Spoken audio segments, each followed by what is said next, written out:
Still riding the bus? My cousin sneered. Dad froze, staring at my wrist, that $2 million limited edition. I smiled and said, oh, this old thing.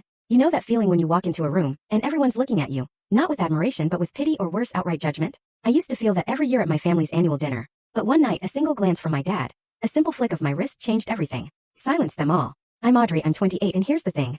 I run a multi-million-dollar tech company, but I still take the bus to work. My parents, they just never really got my choice to live simply. Especially when I'd show up to our annual family dinner in jeans, while my cousins, of course, were dripping in designer outfits. So when my cousin Blake, with that smug smirk of his, asked if I was still taking public transportation, I honestly never expected that moment to be the catalyst. I never expected my antique watch, barely visible beneath my cuff, to catch my dad's eye. But it did. And the look on his face, that changed the entire night. Growing up as the daughter of Thomas and Eleanor Hayes meant a life of privilege. We're talking elite private schools, Hamptons vacations, anything a kid could want. My dad built his real estate empire from literally nothing, turning a small inheritance into a fortune with sheer grit and business savvy. My mom? Oh, she came from old money, the kind of family name you see on buildings all over Manhattan. They gave me every opportunity, absolutely, but they also drilled into me the importance of making my own way. And unlike my cousins, who were perfectly content to just float along on family money and connections, I was fiercely determined to build something meaningful, on my own terms. After Harvard Business School, I shocked everyone by turning down a six-figure job offer at my dad's company. Instead, I took an entry-level position at a struggling tech startup. My dad was confused but supportive. My mom? Devastated. She was convinced I was just throwing away my potential. And my cousins, especially Blake, genuinely thought I'd lost my mind.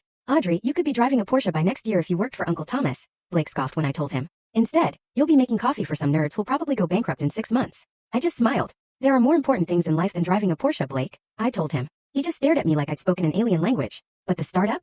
It was everything I'd hoped for. Fast-paced, innovative, brimming with brilliant minds all working together to create something revolutionary. I thrived there. I really thrived, quickly rising through the ranks to become a product manager within 18 months. And that's where I met Gerald Clean, a 65-year-old veteran entrepreneur who served as our company advisor. Gerald became the mentor I desperately needed. My father had taught me business theory, sure, but Gerald? He showed me its practical, real-world application in the tech space. He was brilliant, kind, and completely unimpressed by status symbols. Despite being enormously wealthy, he drove a 10-year-old Toyota, wore the same 3 sweaters in rotation, and lived in a modest home. Yet, he'd founded 3 unicorn startups and was revered throughout Silicon Valley. True wealth is invisible, Audrey, he told me once. The moment you need to show people how successful you are, you've already failed at understanding what success means. I absorbed his philosophy like a sponge. When our startup was acquired by a tech giant 2 years later, I used my buyout money to found my own company, Klein Dynamics, naming it in Gerald's honor.